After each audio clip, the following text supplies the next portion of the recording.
didn't really This must make be, sense, this Mom. must be, this must be the place. There we go.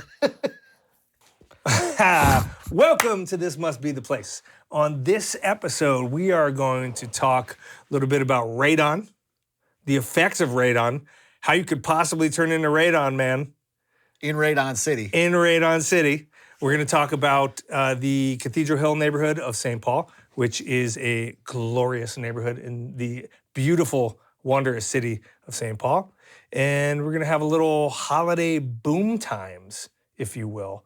Some of the things that you should check out in the Twin Cities in the week leading up to Christmas and Kwanzaa and Hanukkah. Because I think they all happen at the same time this year, man. Word. So join us. Let's get into it. This must be the place. Yeah, this must be the place.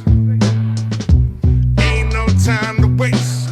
Ain't no time to waste. So whether you in Minneapolis or St. Paul, Bloomington to Maple Grove, from the east side to the west side, down south to way up north, let me hear you say, Hello, this must be the and place. welcome to This Must Be the Place, the only Twin Cities real estate and real estate adjacent podcast where one of the hosts loves real estate so much. His band in high school was called Lead-Based Paint and the Addendums. That is one of your better ones, man. That was good. Stop it. Lead-based paint and the addendums, man. It's not a bad band name, right? That actually is a good band name.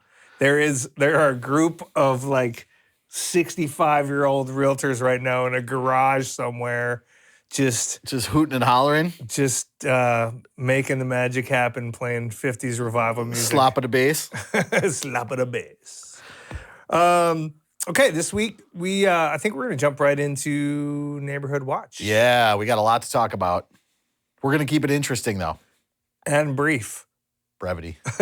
So this week, Cathedral Hill. And now, This Must Be the Place presents Neighborhood Watch. In St. Paul. We received quite a few comments on some TikTok posts and some other things that we share online to please do the Cathedral Hill area because it's so rich in history and architectural interest, and definitely one of the coolest neighborhoods in the metro, by far one of the coolest neighborhoods in St. Paul. And there is a ton to talk about. I mean, I feel like we scratched the surface with the history that's there, and we have far too much to talk about. We do, but Yes. let's get into it regardless. Let's talk about it. Yeah. You want to start with the cathedral itself, like the namesake of the neighborhood? So the cathedral, St. Paul's Cathedral, I believe it's called. Yep. I should have fact checked that before I started. No, I'm just kidding. It's is Jimmy Dean's Cathedral and breakfast bar. Sausage Cathedral. Everybody that has spent any small amount of time to their whole lives in the Twin Cities knows the cathedral. It geographically it sits perched atop Cathedral Hill, and it looks down on the Capitol, and it looks down on downtown St. Paul, and it's just a stunning piece of architecture. Whether you are a Catholic churchgoer or not, there's no arguing its beauty. No arguing. Some people might say it's not beautiful, but they're wrong. Even Satanists love the cathedral. That's a good point. Satanists, atheists, people of any all the ists. worshiping genre love the cathedral. It's beautiful. It is the third largest Catholic cathedral in the United States and the sixth largest church in the United States. Did you know that? I did not know that at all. Yeah. It was commissioned by Archbishop John Ireland. Again, I am not a big religious Catholic person in general. So, I mean, are you even a Catholic? No. My facts here might be, fact check me. Facts. It's YouTube listeners. And it's podcasting. Fact checking doesn't. No, right. Doesn't even matter. We can say whatever we want. People sending me clips of YouTube to show me news online, Yeah. Who knows? Yeah. Yep, We're it's just all rolling real. it. I believe the John Ireland thing because it's John Ireland Boulevard where Summit, John Ireland, and Dayton?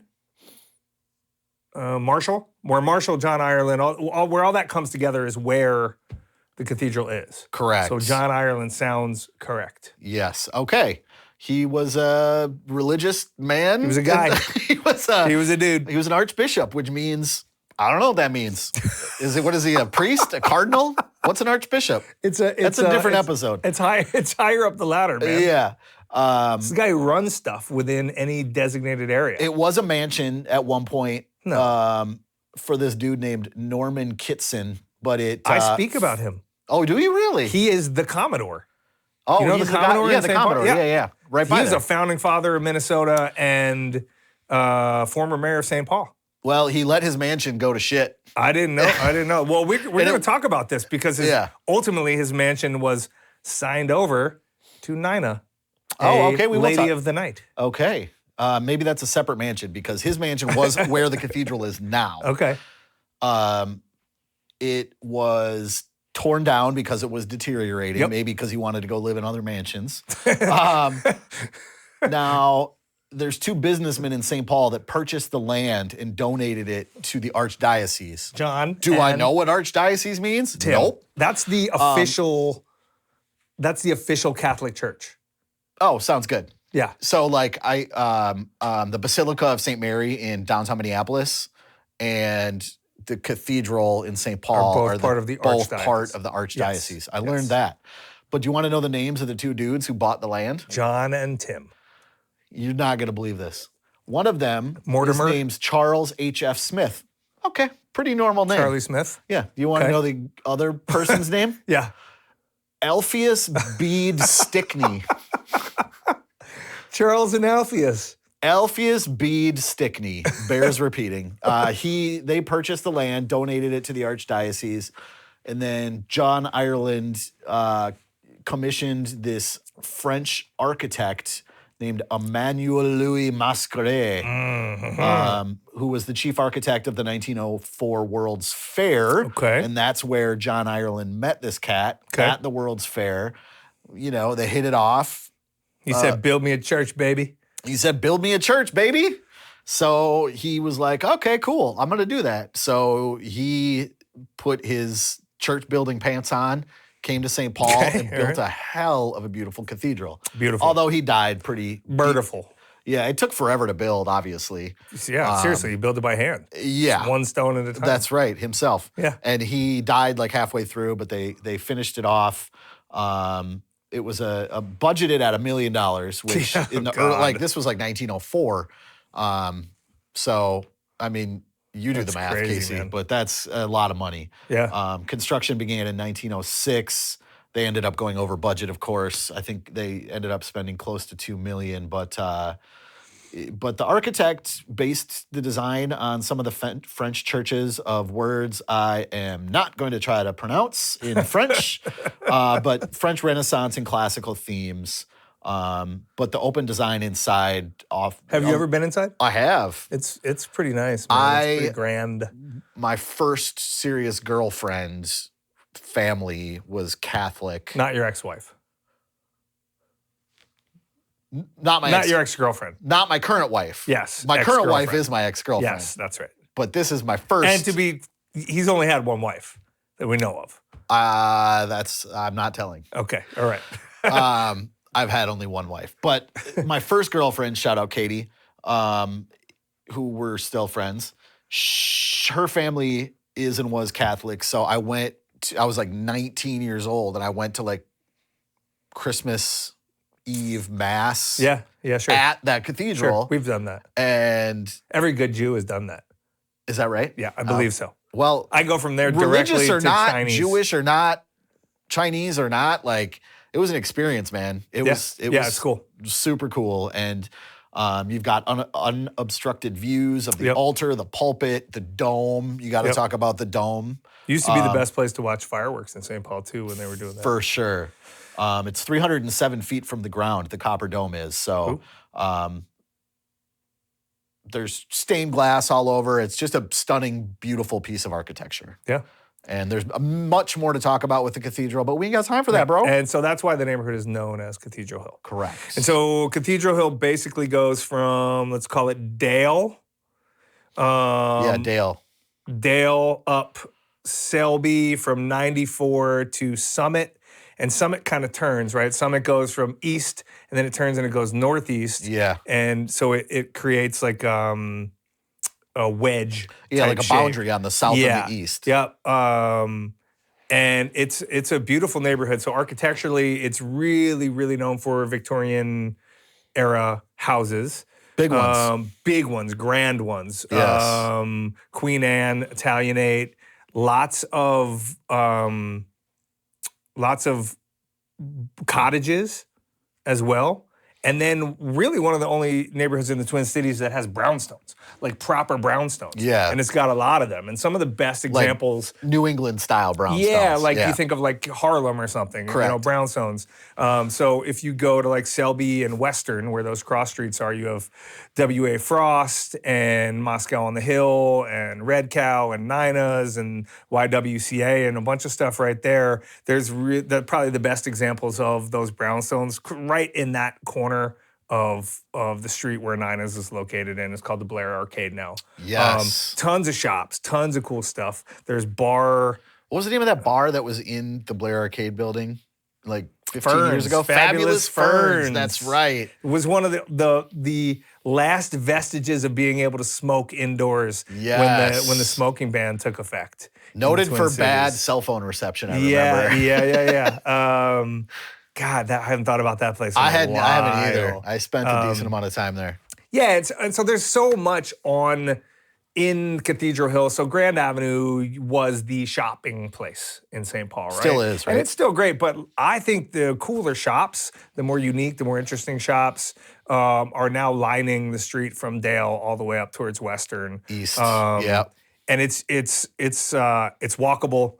There's the the St. Paul Curling Club is there, which is really cool if you want to check out curling. I convinced my wife that if I actually wanted to try at curling and dedicate some time to it, I could be an Olympic curler. I'm not sure if that is factual, but I've convinced myself of it. One of my best buddies, Brian, shout out Brian, you know who you are. Is an Olympic curler? But he's a member at the St. Paul Curling Club, and for like a decade at least, he's been every week they curl. Yeah. And he's like really good. Is he the broom guy? Dude, I don't ask Is he these the pushy questions. I don't ask these questions. But like, you know, it's an excuse to get together with people and laugh and drink beer. Yeah, absolutely. Lots and lots of beer. Yeah. But it's also a fun little pastime. And that's right there, the St. Paul Curling Club. Yep. Happy Gnome. Yep. Now known as the Gnome. Yep. Formerly known as the Happy Gnome. Formerly known as Chang O'Hara's. Speaking of Fabulous Ferns, I haven't thought of that name in forever. Yeah. So there's lots of great stuff. There's Bar. It was Revival. Now it's Bar Revival. They changed up the menu. They got pizzas there and Chicago beef sandwiches now. Well, before you move on, speaking of the Gnome, shout out Charles Lovejoy. Yes. Who I just spoke to on the phone. He is a future guest on the podcast. Yeah, and what is his claim to fame? This is a guy we worked with at former restaurant on Grand Avenue in 2008. And then he also worked at the Gnome. Yes. And he came up, he's a great bartender, right? So he always made delicious drinks, and he always made great Bloody Marys. Always. Yeah. People came from all around just to get his Bloody Mary. And so he invented his own Bloody Mary mix, Lovejoy's Bloody Mary mix. Yeah. And there's two flavors, and they're world everywhere. renowned. Seriously. Like, yeah, it's great. There are retail spots all over town. He's at like makers markets. Yeah. And he's killing it. So anyway, keep going. But we're gonna have Charles on, talk about Bloody Mary mix, talk about St. Paul, talk about his business and life and things like that. So the point of this particular part of this segment, go visit there, because between the shops, the restaurants, and everything within that like 5-7 block area around Selby and Western down to Dale, there's some incredible stuff in St. Paul. W.A. Frost, like classic St. Paul staples, Moscow on the Hill. Yep. And then lots of cool shops sprinkled throughout. Tremendous area. Yep. Love it. I wanted to talk about three main things. Nina, for Nina's Cafe and the street Nina Street. I wanted to talk about Vivie's Park, which is located in, or I guess it's Vivie's playground, located in Boyd Park, which is right there on Selby and Western. I think just southeast, I think, east right? of Selby and Western. Yep. Yeah. And then I wanted to talk about probably my favorite street, maybe in St. Paul, Maiden Lane. I can't wait. I'm honestly can't wait to hear about it because I am not familiar. So first, I want to talk about Vivie's Park or Vivie's playground. So there was a little girl, Vivian. My daughter went to school with her older sister. She was a kindergarten student at Expo, and this is how we found out about it. But this little girl, Vivian, passed away from sudden, unexpected, child death. Yeah. And as a parent, you can imagine that, grappling with. Don't want to. So, in order to bring awareness to what this is, and because it affects lots of people, lots of families, her parents who live in the Cathedral Hill neighborhood were looking out on Boyd Park every day, and Boyd Park used to be just this trash playground, drab, old, splintery playground. And they were like, you know what? We're going to build a really cool place for kids in this neighborhood to be able to play with bright, vibrant colors. And we're going to do it through our foundation, Vivie's Joy, in order to bring awareness to this. And it's going to be built in the community, by the community, and it's going to be a great place for kids to play. So they got about 1,000 volunteers over the course of a week or two. And this was, 7-8 years ago now, something like that.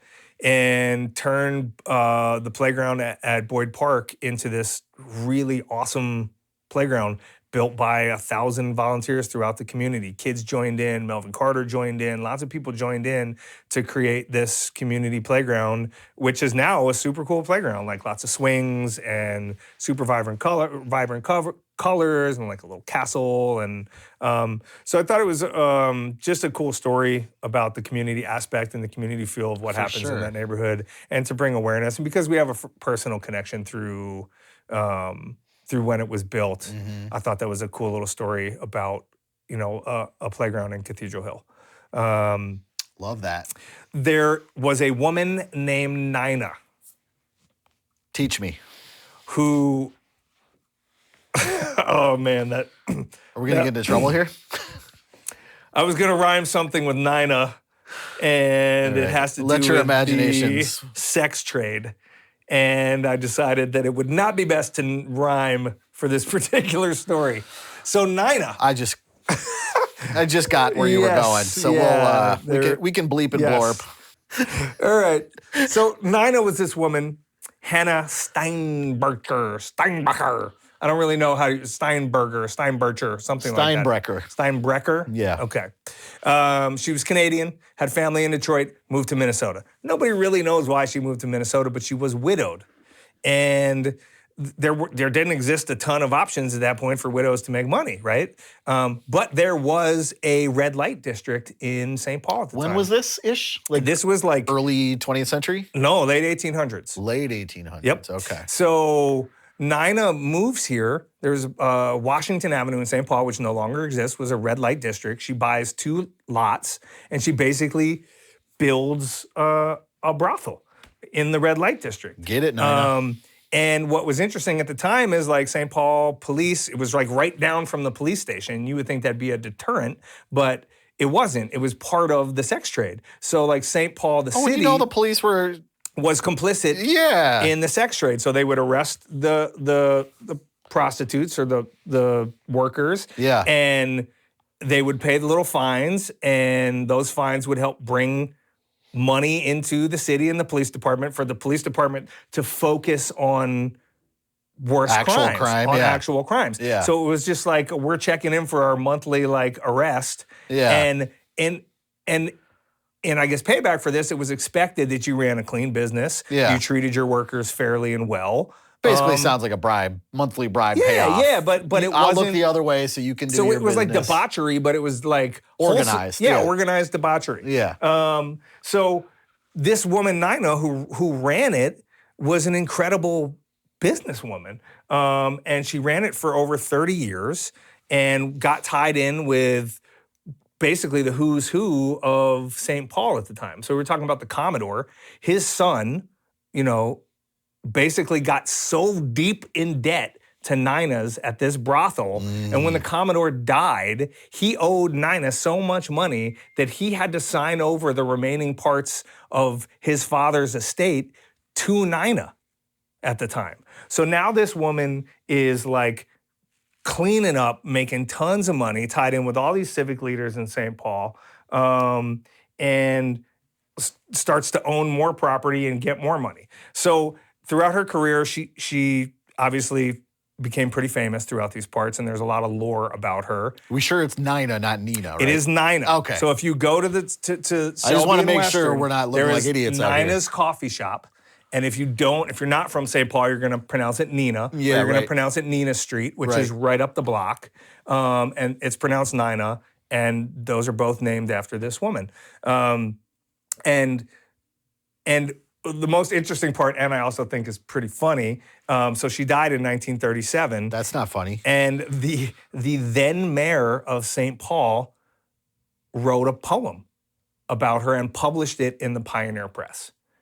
And I'm going to read the poem for you. The windows are grimy and covered with dust in that old house under the hill. The door hinges rusty, the lock is a bust, the spider webs cover it still. No longer do gay lights their welcome convey, inviting the wayfarer in to choose from the bevy his favorite lay, to dally a while and sin. Gone are the sofas and plush-covered chairs from parlor once happy and bright. No longer do douche pans in bedrooms upstairs clank busily all through the night. No more do fat daughters play and carouse, and some pretty blondes on their backs. For Nina is dead, and her once famous house is sold to pay up the back tax. They're widening the streets, so they're tearing it down, the whorehouse that was once the pride of the town. Soon won't be worth more than a fart.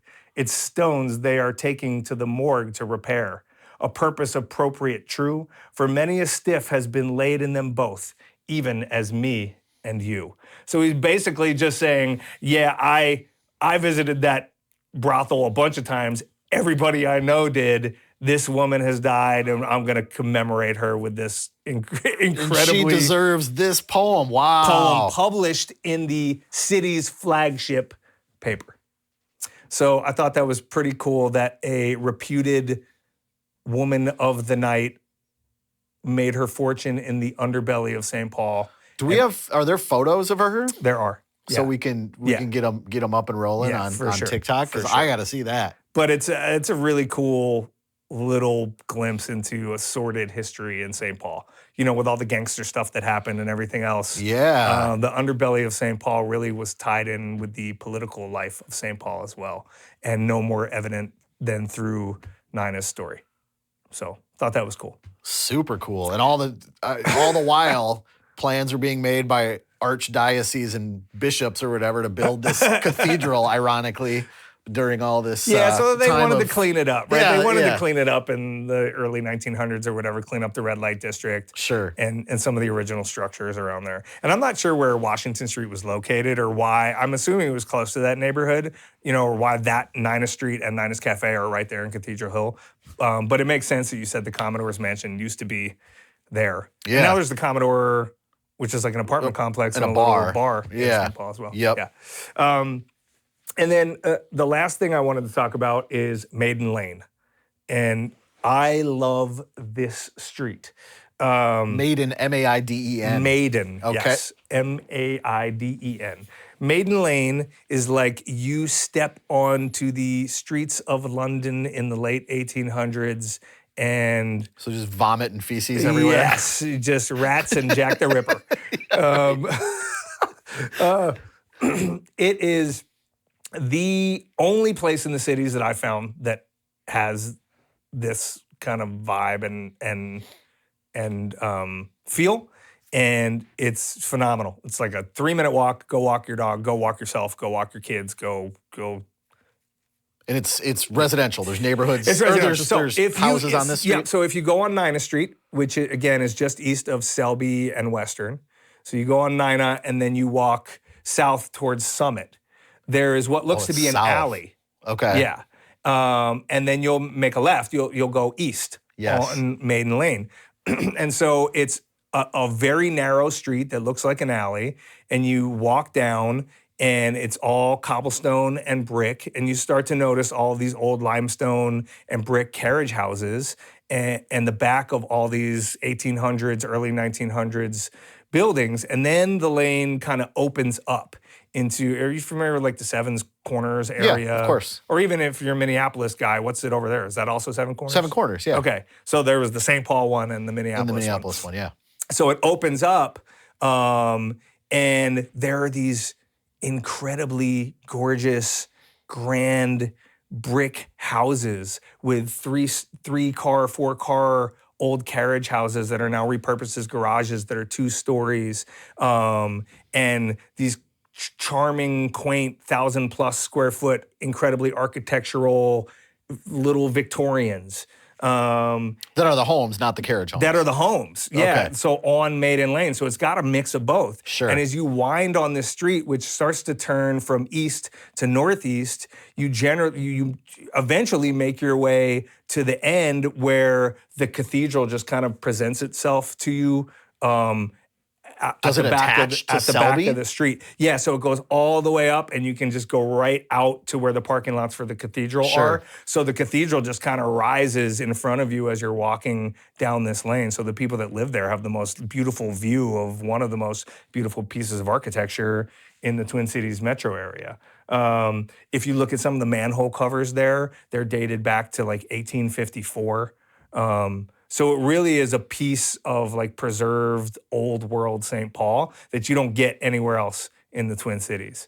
And there are maybe 20 homes that call the street officially home as an address. Mm-hmm.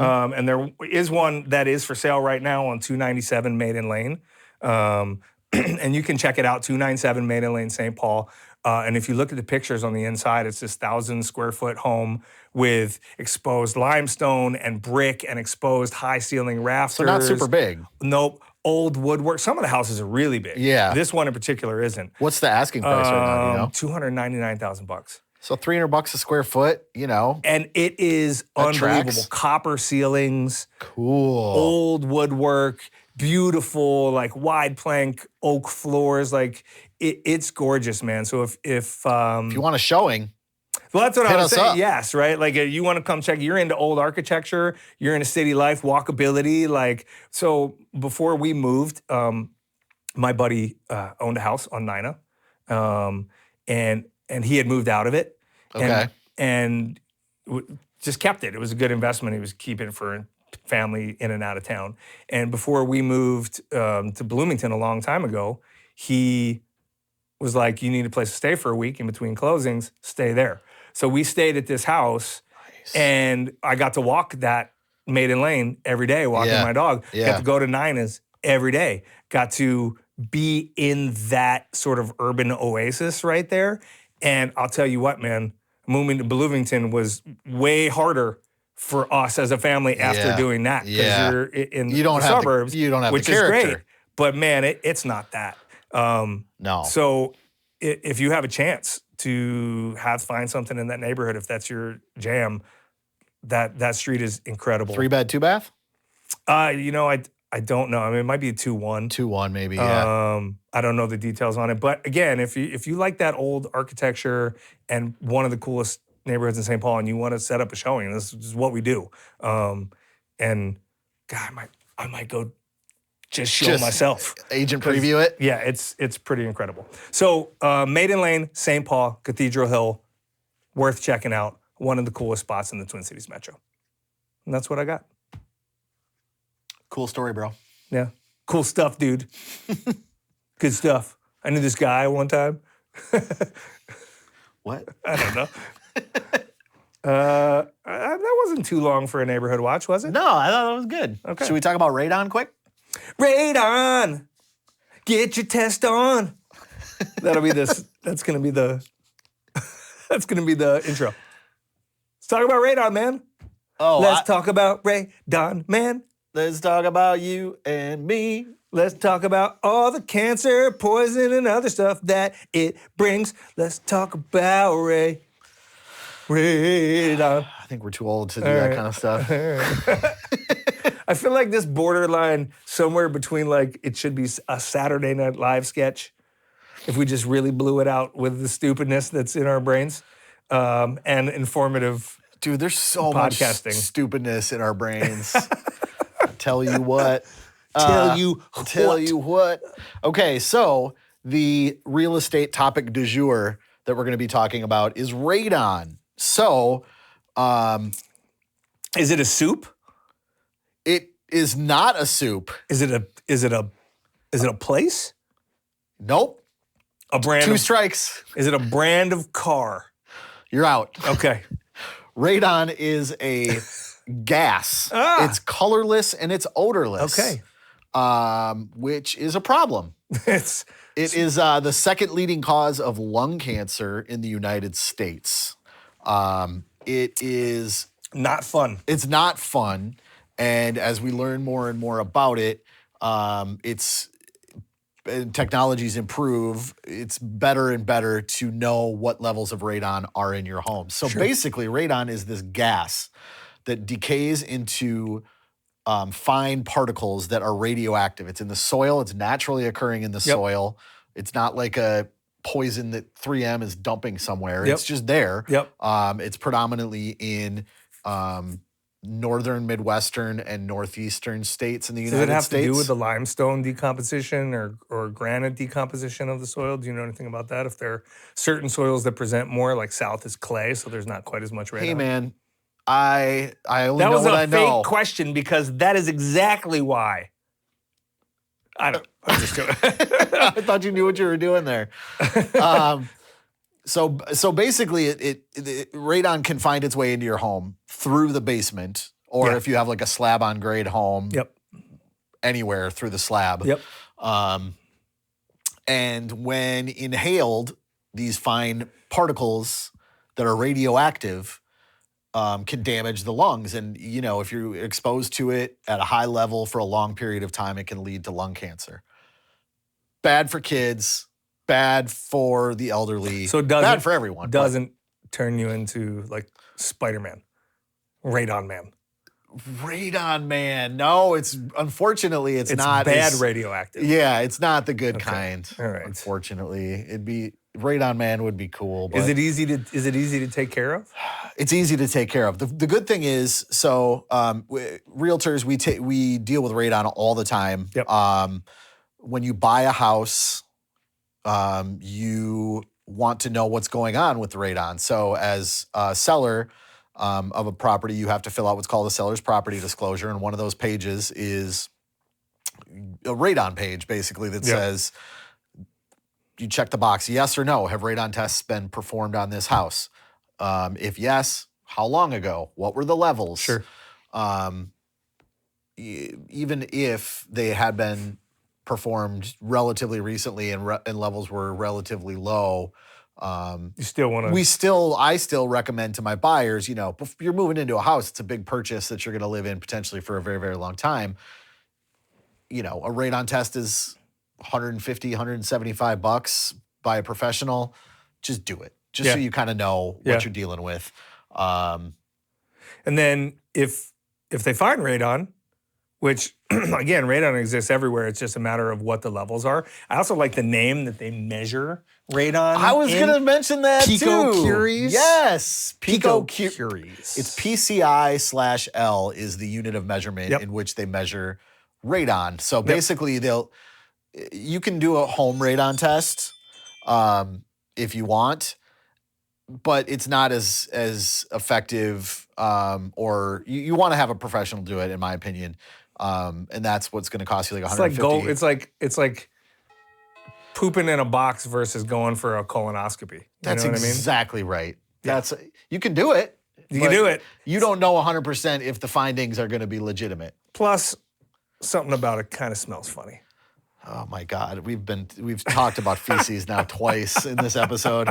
So basically, what the professional will do they'll put this it looks like robot in Star Wars or something, and it's got like a tripod, and then it takes readings, and they put it in the basement, in the middle of the room in the basement. Yep. And they say to the homeowner, don't leave your windows and doors open for 48 hours. We need to test the radon. So for 48 hours, it takes in readings of what's called this PCI/L, which Casey said are picocuries of radon per liter of air. Do you know why they're called picocuries? Because they pique my curiosity. That's right. All right, moving on. Just kidding. Picocuries, named after Marie Curie. Ah, yes, that makes more sense. Famous physicist and biologist, I believe, in the 19th century, who famously invented and found ways of finding radiation. Okay. So that's what PCIL is. The average radon level in Minnesota is more than 3 times higher than the rest of the U.S. Wow. We want those PCILs to be at 4.0 or lower. If they're below 4, that's generally like thumbs up. You can hang out in your basement. You can hang out in your house. If it's close to 4, you're probably going to want to get it tested after about 2 more years. If it's well below 4, maybe you can wait 4 or 5 years. Dude, I'm going with the ice ages, man. I'm going with the glaciers slowly retracting in the Great Lakes Basin. It's geological, yeah. Because there's a lot of just stuff in our soil that has been decaying over millions of years. Which makes me think that, like, if you go up to parts of Canada, it's got to be real bad, right? Yeah, Thunder Bay. Yeah, Thunder Bay. Also known as Radon City. Radon Man and Radon City. Oh, God. So another reason it's a potentially more of an issue here is that it's friggin' cold here, man. Yeah, and so you're inside a lot. You're inside a lot, and windows are closed and sealed up tight. Yep. And you don't want to be breathing that stuff. Nope. So what would you think if you get your radon tested and incidentally, if you are not even looking to buy a home or sell a home and you haven't had your radon tested, do it. This is making me want to test mine again. Yeah, I tested mine a couple of years ago and it was good. Okay. We were like well below 4. Good for you. But it can vary neighborhood to neighborhood and even house to house. It's 4 right now is where you want to be below? I thought it was in the 3s. No, you want to be below 4. Okay. But if you're at like 3.5, you're getting there. But let's say your radon level, because this has happened to buyers of mine before, comes in at like 8. Yeah. What could you do? Just burn the house down. Burn the house down. Yeah. Or pay somebody to install a very little tiny fan that basically blows the radon from under the slab up through. I think burning the house down is probably better. Yeah. Yeah. It's cheaper. Yeah. I mean, you just gasoline and a match. But I will say radon mitigation is fairly cheap and easy. I mean, you're talking $1,500 to $3,000. Yep. And they basically come in and install a fan under your slab, which has some air movement and blows it up through a pipe, PVC pipe, and takes out it through to the roof. top of your house. And so if you have the option, if you're looking at buying a house and you need radon mitigation system, I would strongly urge you to take ownership of that. And if you're looking to have the sellers pay for it, cool. Me personally, write that in as a seller's allowance on an expense, and then you do it. Because as the owner of the house, you're going to care more about where you put that radon mitigation system. You want to choose who does it. Curb appeal standpoint. Yeah. Because you go up to some houses and you see this beautiful old Victorian Queen Anne house and a PVC pipe, huge PVC pipe right through the front porch directly up the house, and you're like, what did they do and why did they do it? Yeah. Because there are ways to make it look less obtrusive and blend in. And sometimes if people are selling the house, they're just like, do it as cheaply as possible, get it done. Right. Rather than, I totally recommend the same. Yeah. So during a home purchase as a buyer, you are strongly encouraged to have an inspection done, and you have generally, it's a negotiation, but generally about a week to complete your inspection. Part of the inspection, you can add on a radon test, which we recommend. And then if radon levels do come back high, that's what Casey's talking about, where you can negotiate we can be like, hey, we didn't know radon levels. No parties knew that radon levels were this high. We want either a radon mitigation system installed, or we want $3,000 off the purchase price, or $3,000 or whatever.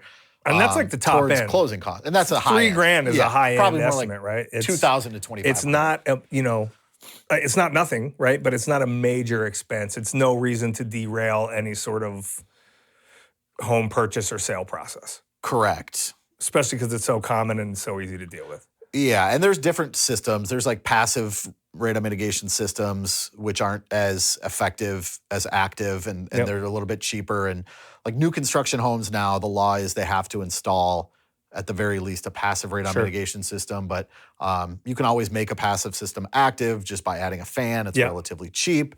It's cheap to run. It's a lot cheaper than like, what did I write down here? Like $14 $14 a year to operate, which is like a home computer costs about $78 a year to run with electricity. So, TLDR, radon, bad. Not good. Radon mitigation, good. Not bad. Radon mitigation, not bad. Yes. Radon, bad. Yeah. If you have any questions regarding radon testing, we know people that will test for radon.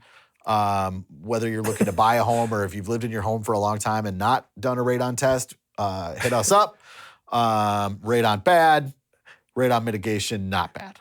612-293-1889. Nope, that's not the number. That is you're giving away grandma's phone number there. What is it? 612-234-1889. Or this must be the place, pod@gmail.com. Go Radon Man. Radon City. Welcome to BooMTimeS, a segment called BooMTimeS, BooMTimeS. Take us into what is good about life in Minnesota in December. Okay. First things first, I want to shout out Cecil's Deli on Cleveland Avenue in St. Paul. So we have a tradition we celebrate Christmas. On Christmas Day, we go to my mother's house, and she in St. Paul? She's in Eagan, Minnesota. Okay, all right. What's the address? 1234 Main Street. Okay. And she every year procures us fixins for Rubens at Cecil's. So she goes, Cecil's being a Jewish deli. They're open Christmas Eve. I believe they're open Christmas Day. She goes on Christmas Eve, I believe, and just gets an enormous amount of all the ingredients you would ever need for Rubens. Okay. For us, my you family. You do it on marble rye? Bread? She pumpernickel. Oh, okay. Which I like. Okay. I like a good marble rye too, but pumpernickel traditionally for us. And then my sister, my family, her family, my mother, my grandmother will be there, maybe a smattering of other family members. And then I just put together, I'm tasked with putting them together. But I like to... You're the sandwich assembly boy? Yeah, but there's more than that because I like a good crust on the outside of the sandwich. Okay. So I melt some butter down on a flat top. Okay. And then I get, I make it a melt almost. Okay. Do you use a schmear of sauce? Schmear. Yeah. Okay, good. All right. We schlep the ingredients over to the flat top. And then oi. You say, oi, my aching back. And then what a mitzvah it is to bring you these sandwiches, bubala. Exactly. That's how we do it. And it's amazing. For those of you out there that are offended by this, I'm Jewish. I can say whatever I want. He can do whatever he wants. Yep, whatever I want. My holiday. And they are tremendous Rubens. Shout out Cecil's. It's a tradition I love and hold near and dear. I don't eat Rubens or Rachel's. My wife loves them. I don't. You don't like Thousand Island? I don't. I don't like Thousand Island either. What I do like from Cecil's, bagel dog. Have you ever had a bagel dog? You better believe I've had a bagel dog. Bagel dog. So Jewish kids, a lot of us went to Jewish camps growing up, especially on the East Coast.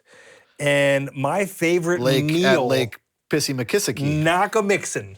Shout out Camp Knock-a-Mixin. Is that right? Shout out Camp Knock-a-Mixin. I just shout out threw a word out there. Speedy and Aunt Bernice. Shout out Birdie. Rest in peace, Birdie. Great man. Gone too soon. But Shot down speaking in his of Birdie, man, he used to love Bagel Dog Day. So he would like make a huge freaking deal about bagel dogs. And I hadn't had one since I was a kid in camp. And I remember loving them. Went to Cecil's. Lo and behold, they had bagel dogs on the menu. Yeah, poppy seeds, right? Immediately took me back there. Yeah. Yeah, it was delicious. So if you don't like Rachel's and Reuben's, try a bagel dog. Expand your palate. Bagels, lips, and asshole. Oh, dear Lord. Yep. Well, speaking of, since you went the whole Jewish deli route, it is it's a little known fact, maybe it's a well-known fact at this point, that Jews on Christmas Eve go out for Chinese food. Mm-hmm. Usually, because Chinese places were historically one of the few places that were open on Christmas Eve. So my family has a tradition. We're both Christian and Jewish. We celebrate everything. Why not? The more the merrier. Yeah. We generally get Chinese, go out to Chinese. And so I wanted to shout out my 3 favorite Chinese spots in the Twin Cities.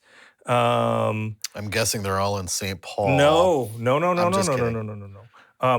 them are in St. Paul. Really? Yeah. St. Paul. Not good Chinese in St. Paul. Okay.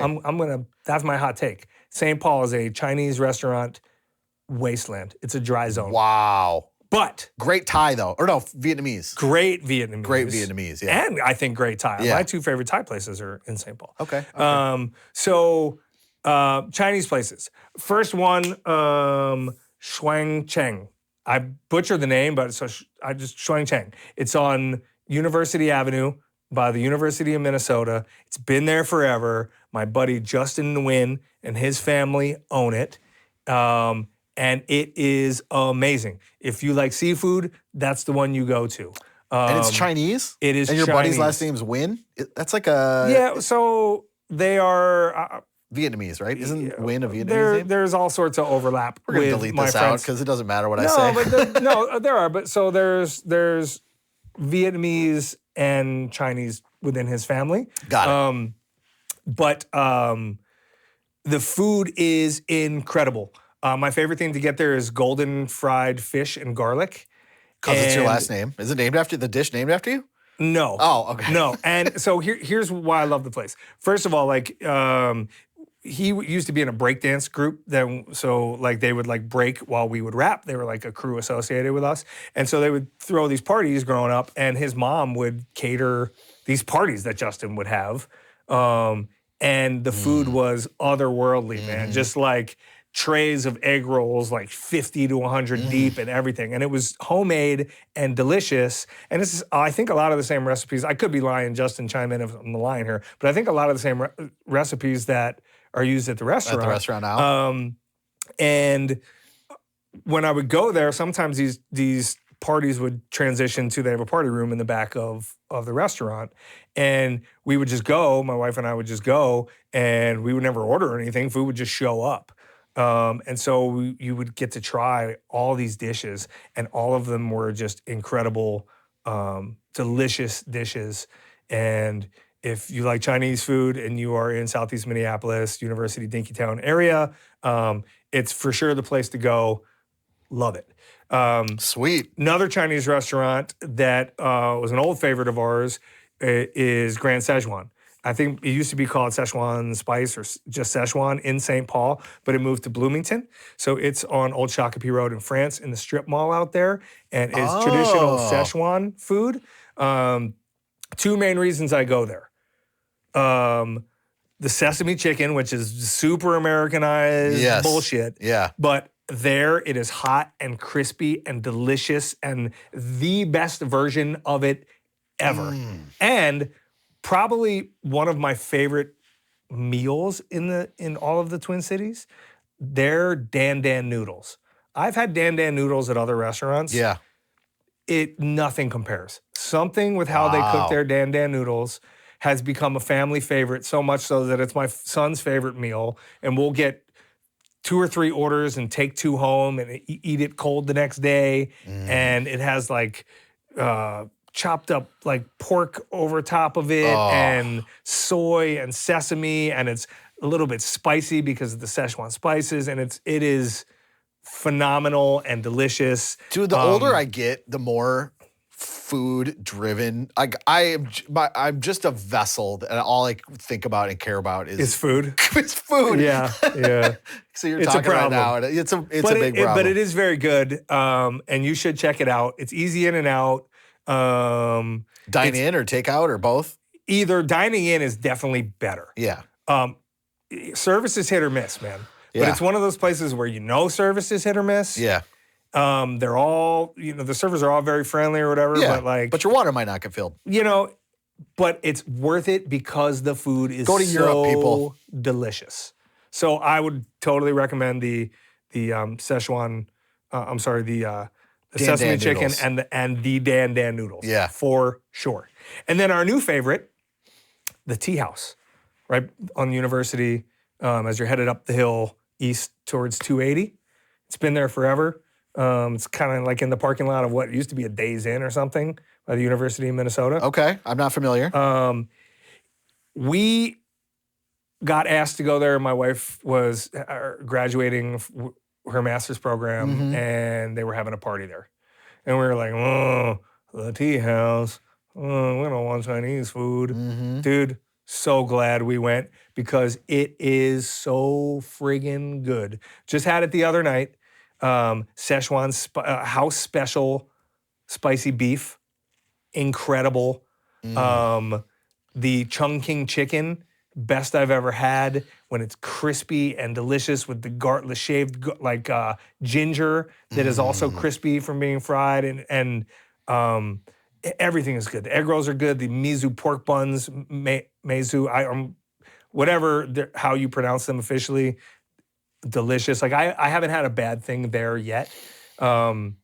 But the house spicy beef, if you're into spicy Szechuan beef dishes, and it's really brothy, so on like Minnesota cold days, it's brothy and mixes in with the rice, and it just I'm so hungry right now. You're killing me. It's good, man. So those are my 3 Christmas Eve spots that I would recommend if you're up for good Chinese food. If you like to do it up, try one of those 3 spots because they're delicious and they are Twin Cities treasures that I hope never go out of business. And start a new Christmas Eve tradition, guys. Yeah. Come on. Do it like the Jewish. That's going to catch on. Yeah, I'll put that on a tote bag. Thanks. It doesn't quite rhyme. It's you just have to say Jewish. Jewish like the Jewish. Yeah, I'll take it. Okay. All right. When in doubt, Jewish like the Jewish.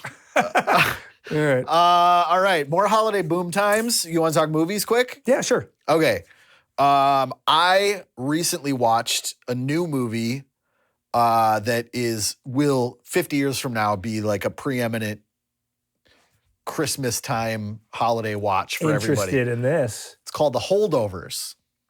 Okay. It is a family movie? Yeah. Okay. Yeah. It's directed by this dude who has a name. Did you see it? Yeah, it's at Paul like a boarding Giamatti. school. Yeah, boarding school. Yeah, it's great. It's a great movie. So good. Yes. And I forgot about it, but I also forgot that I liked it a lot. Yeah. It's set at a boarding school, and Paul Giamatti is like this curmudgeonly old teacher. Curmudgeon-y old teacher who's stodgy, talks about the Peloponnesian War and teaches ancient history, and there's a certain amount of pedantic the word you would use? Yeah, for that? He's pedantic. Okay. All right. But anyway, it's a great movie. It's set in the winter. It's in New England. Very snowy. The music is kind of evocative of the holidays and Christmas. Yeah. And there's Christmas decorations because these small amount of kids are being held over for the holidays at this boarding school. So it's not like explicitly about Christmas at all, but it's just vibe-wise off the charts. Yeah. Yeah, for very, sure. very good movie. Yeah. For sure.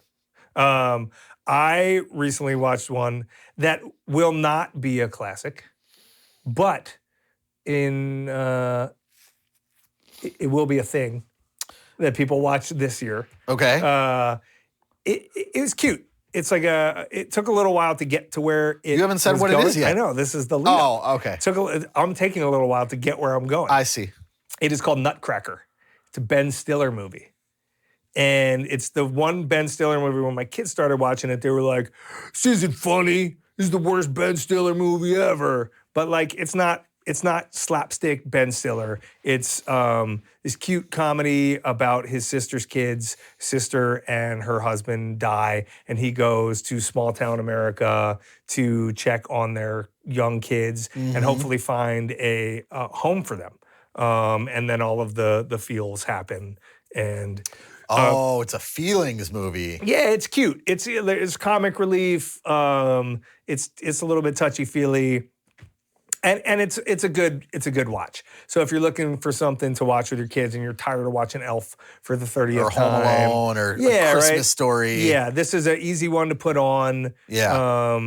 And it was pretty good. Definitely recommend watching it this year. Again, I don't think it's a classic. Yeah. I don't think it's going to be in the pantheon of Christmas movies. Sure. But it's a cute movie. It just came out, and it's called Nutcracker.